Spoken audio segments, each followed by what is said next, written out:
자, 이제 세 번째 대단원 들어갈 건데요. 자, 지금 보시면은 우리가 세 번째 대단원 하기 전에 앞서서 대단원에서 뭔 얘기를 했는지 다시 기억을 해본다고 하면은, 자, 첫 번째 대단원에서 우리 화학의 언어 해가지고 화학에 대한 기초 지식을 쌓았어요. 그죠? 뭐,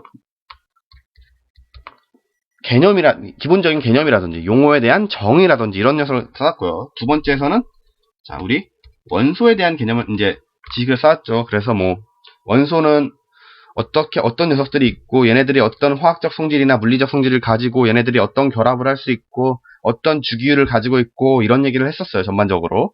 그리고 세 번째 나온 게 아름다운 분자 세계니까 이제 분자에 대한 얘기를 할 거라는 거 우리가 알 수 있겠죠. 분자는 결론적으로 얘기하면 이제 원소가 공유결합을 통해서 모인 애들이 분자가 되는 거니까, 이제 원소에서 분자가 되는, 이제 작은 거에서 큰 쪽으로 지금 개념이 이제 이동하고 있다는 거 우리가 생각할 수가 있어요. 그래서 첫 번째 나온 소단원이 분자 구조의 다양성 했어요. 그럼 여기서 얘기하고 싶은 건 뭐겠어요? 분자 구조라는 게 있는데, 분자들이 어떤 특정한 구조를 가지는데 그 구조의 종류가 굉장히 다양하고, 이 다양한 녀석들이 각각이 어떠한 성질을 지닌다라는 걸 우리가 얘기를 해야겠죠. 그래서 분자 구조가 굉장히 다양하다는 걸 우리가 인식을 하고 있어야 돼요. 첫 번째, 거기서 나오는 첫 번째가 이제 탄소의 동소체와 분자 구조였어요. 그래서 동소체라는 개념 우리 처음 들어보시죠. 그러니까 동소체가 뭔가 살펴보면, 동소체는 같은 원소로 되어 있으나, 일단 같은 원소라는 게 중요하겠죠. 같은 원소로 되어 있으나 원자의 배열이 달라서 모양과 성질이 다른 호던수 물질들을 우리가 앞으로 동소체라 부른대요. 이렇게 얘기하면 잘 이해가 안 가는데, 자, 예로 나온 게 지금 탄소의 동소체였어요. 그래서 종류가 다이아몬드, 흑연, 플러렌, 탄소 나노튜브, 그래핀 이런 녀석들이 있대요. 자, 여기서 그럼 앞에 그림들이 있으니까 그림들로 다시 얘기를 하면, 얘가 이제 다이아몬드 되겠죠. 다이아몬드. 얘가 흑연 되겠네요. 버키볼이 플러렌. 플러렌은 종류가 굉장히 다양한데 지금은 탄소 60개가 모여서 만들어진 C60, 얘만 일단 얘기를 할게요. 그리고 카본 나노튜브가 탄소 나노튜브. 우리가 이거를 줄여서 그냥 CNT라고 부르기도 해요. 그리고 이제 마지막에 있는 얘가 그래핀 되겠습니다. 이게 이제 각각이 어떤 특징을 가지고 어떤 녀석들인지는 이제 뒤에 가서 얘기를 하도록 하고요. 지금 여기서는, 얘네들이 탄소의 동소체들이래요. 탄소의 동소체들이 뭔가 했더니, 지금 보시면 구조는 딱 봐도 각각이 다른 구조를 가지고 있다는 건 우리가 쉽게 알 수가 있죠. 근데 얘네들이 동소체라는 건 뭐예요? 각각의 얘네들의 구성 원소들은 다 C로 써있죠. 탄소로만 구성이 되어 있다는 거예요. 이 종류들이 다. 그래서 탄소로만 구성되어 있지만 그 구조가 각각 달라서 그 성질이 달라지는 녀석들. 그래서 얘네들이 탄소의 동소체들이다 라고 얘기를 할 수 있는 거예요. 동소하면 같을 동에 뭐 원소가 같다 이런 표현을 보면 되겠죠. 원소는 같지만 구조가 다른 녀석들을 우리가 기억을 해주시면 되겠습니다. 그래서 이제 호던수 물질 중에서 원소는 같지만 구조가 다른 녀석들이 동소체다. 탄소의 동소체는 이러한 녀석들이 있다라는 걸 기억해 주시면 되겠고요. 자, 넘어가서, 자, 탄소의 동소체 얘기를 해야 되니까 우리가 탄소가 뭔지도 한 번 더 리마인드를 해봐야겠죠. 기억을 해보면, 자, 탄소는 일단 원자번호 6번이었죠. 6번이고 14족 원소였어요. 자, 따라서 원자가 전자수는 우리가 족에서 1의 자리만 따라가면 된다 그랬죠. 그래서 원자가 전자수가 최대가 아니라 그냥 원자가 전자수가 4개이며 최대 4개의 원자와 공유결합을 할 수가 있다. 이 얘기는 이제 원자가 전자수가 4개이기 때문에 최대 4개의 원자 공유결합을 할 수 있는 건데요.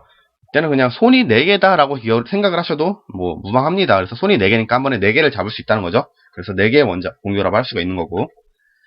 자, 원자과 전자의 수가 4개일 때 원자는 다른 원자들과 4개의 공유결합을 할 수 있겠고요. 자, 이러한 성질을 이용해서 탄소는 다른 원자들과 결합해서 사슬 또는 고리 구조를 가지는데 이것들이 여러 종류의 분자를 이룰 수가 있대요. 뭐 사슬이라고 하면은 이렇게 이제 길게 쭉 이어질 수 있는 형태를 얘기하겠죠. 그래서 여기 꺾이는 부분이 다 탄소로 이렇게 구성될 수가 있다는 거예요. 이렇게 길게 뻗을 수도 있고 짧게 뻗을 수도 있으니까 사슬도 여러 가지 종류를 만들 수 있겠죠. 뭐 이렇게 탄소 4개가 모여서 만들 수도 있고, 막 이렇게 탄소 뭐 수십 개가 만들 수도 있고, 수백 개가 모여서 만들 수도 있고, 또 고리 구조도 마찬가지예요. 고리 구조도 뭐 이렇게 삼각형으로 고리를 만들 수도 있고, 사각형으로도 만들 수 있고, 오각형으로도 만들 수 있고, 이제 여러 가지 방법으로 이제 고리 구조를 만들 수 있으니까 여러 구조의 분자를 만들 수 있다. 그래서 이게 탄소의 굉장히 중요한 특징 중 하나입니다. 여러 가지 구조의 분자를 만들 수 있다. 그래서 이제 탄소의 우리 동소체도 알고 탄소도 아니까 탄소의 동소체에 대해서 조금 더 자세하게 얘기를 해보자는 거예요. 그래서 첫 번째 나온 게 다이아몬드 나와 있습니다. 다이아몬드 분자 구조 지금 이런 형태를 가집니다. 뭐 앞서서도 보셨겠지만 지금 이제 다시 보면서 얘기를 하는 거예요. 그래서 탄소는 정사면체 형태로 연속적으로 결합한 형태로 탄소가 정사면체 형태로 자 연속적으로 결합을 했대요. 정사면체 어떤 모양인지 우리가 알고 있죠. 삼각형 4개가 모여서 만드는 모양을 피라미드형 비스무리하게 만드는 모양으로 제가 잘 못 그리겠네요. 만드는 모양을 우리가 정사면체라고 하는데 여기서 그리면 이렇게 이어주시면 돼요. 이렇게 요 뒤에도 이렇게 쫙 해주면 중심 탄소 원자를 기준으로 4개랑 결합을 해서 어떻게 돼요? 얘네가 지금 정사면체 구조를 가지고 있다라는 거 우리가 조금 이해를 할 수가 있겠죠. 여기도 마찬가지죠. 얘랑 중심 탄소 원자를 기준으로 4개의 원소랑 해서 이 4개의 탄소 원소가 결국은 정사면체 구조를 이룬다 라는 거 우리가 생각해 주시면 돼요. 그래서 탄소 원자 1개당 지금 4개의 공유 결합을 가지고 있고요. 지금 최대 4개의 원자 공유 결합을 할 수 있다 그랬죠. 탄소는. 그러니까 뭐예요? 최대로 지금 공유 결합을 한 상태예요. 그리고 얘네들이 지금 보시면 약간 그물 형태라고 한 게 이제 빽빽하게 뭐라고 해야 될까요?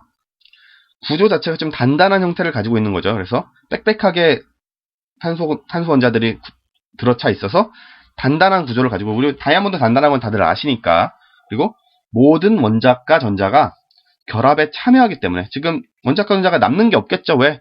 최대 4개의 원자 공유결합 한다 그랬는데 4개 전부 다 공유결합을 하고 있으니까 이 공유결합을 하는데 지금 원자과 전자가 들어가는 거예요. 그래서 원자과 전자 다 쓰고 있으니까 남는 전자가 없는 거예요. 남는 전자가 없기 때문에 전기 전도성이 없어요. 전기가 흐를 수가 없어요.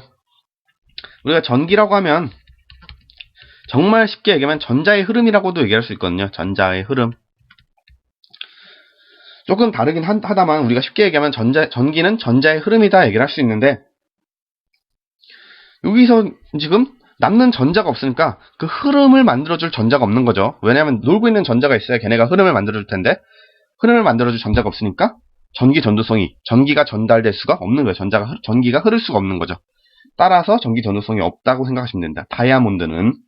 자, 두 번째는 흑연 나와 있습니다.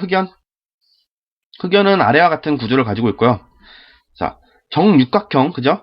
하나만 뜯어서 보면 지금 육각형 형태를 가지고 있죠. 정육각형 형태의 평면 결합을 가지고요. 평면으로 쭉 면의 형태로 지금 누워있는 형태래요. 그래서 탄소 원자 1개당 지금 중심 탄소 원자 기준으로 3개와 공유 결합을 하고 있죠. 자, 우리 최대 4개랑 할 수 있었는데 3개만 하니까 어떻게 된다? 남는 전자가 하나 있죠. 남는 전자가 있으니까 어떻게 돼요? 자, 결합에 직접적으로 참여하지 않는 전자가 있어서 전기 전도성이 생기죠. 전기 전도성이 생기는 걸 우리가 알 수 있고요. 아이고, 여기 가로가 안 되네요. 전기 전도성이 생기고 따라서 흑연은 전기가 통한다 이렇게 생각하시면 되겠고요. 자, 지금 보시면 면이 여러 개가 겹쳐져 있는 모양을 가지고 있네요. 이게 우리 층상구조라고 했습니다. 층상구조. 층을 이루고 있다. 층상구조를 하고 있어서 지금 점선으로 이루어져 있는 게 층 간의 결합인데 얘네들은 굉장히 약한 결합이에요. 결합이 약하기 때문에 쉽게 깨지기가 쉬워요. 그래서 이 특징으로 만들어낸 게 우리가 연필이라고 할 수 있습니다. 연필. 자, 연필 흑연으로 구성되어 있다는 건 많은 분들이 아실 텐데요. 이 연필이 어떻게 생각을 할 수 있냐면 연필로 우리가 글을 쓴다는 건 자, 종이에 대고 연필을 문지르는 거죠. 문지를 때 어떻게 돼요? 마찰에 의한 힘이 발생하죠. 마찰력이 발생해서 그 마찰력이 이 한 층을 붙잡는 거예요. 그러면 어떻게 됐어요? 얘네들은 다른 녀석들은 연필과 같이 움직여야 되는데 얘는 종이에 붙어버리게 되는 거죠. 그래서 종이에 흑연이 남아지면서 글을 쓸 수가 있는 겁니다. 그래서 층간 결합이 깨지기 쉽기 때문에 우리가 연필을 통해서 글을 쓸 수 있다 이렇게 생각을 하셔도 무방합니다. 네. 이제 우리가 탄소의 동소체에서 총 5개가 되는데 지금 얘기하는 거 우리 다이아몬드하고 흑연만 얘기를 하는 거예요. 그래서 다이아몬드하고 흑연은 지금 다이아몬드는 탄소 원자 1개당 4개가 이렇게 정사면체 구조로 결합을 하니까 남는 전자가 없어서 전기가 흐르지 않는다. 전기 전도성이 없다 기억하시면 되고 흑연은 탄소 원자 하나당 3개가 결합하니까 남는 전자 하나 있어서 얘네들이 전기 전도성을 만든다. 전기가 흐를 수 있게 만들어준다. 또 흑연은 층상구조 가지고 있다. 굉장히 중요한 특징이 하나죠. 그래서 얘네들 때문에 우리가 글을 쓸 수 있다. 연필로 글을 쓸 수 있다 생각하셔도 되고요. 좀 더 얘기를 하면 다이아몬드만 이제 후에 가서 더 얘기를 하겠지만 다이아몬드만 유일하게 탄소의 동소체 중에서 전기 전도성이 없습니다. 이거는 기억해 주세요. 얘만 전기 전도성이 없다. 유일하다. 그러니까 탄소의 동소체 중에서는 유일하게 다이아몬드가 전기 전도성이 없다라는 것만 기억을 해주시고 나머지는 다음 시간에 더 얘기를 하도록 하겠습니다.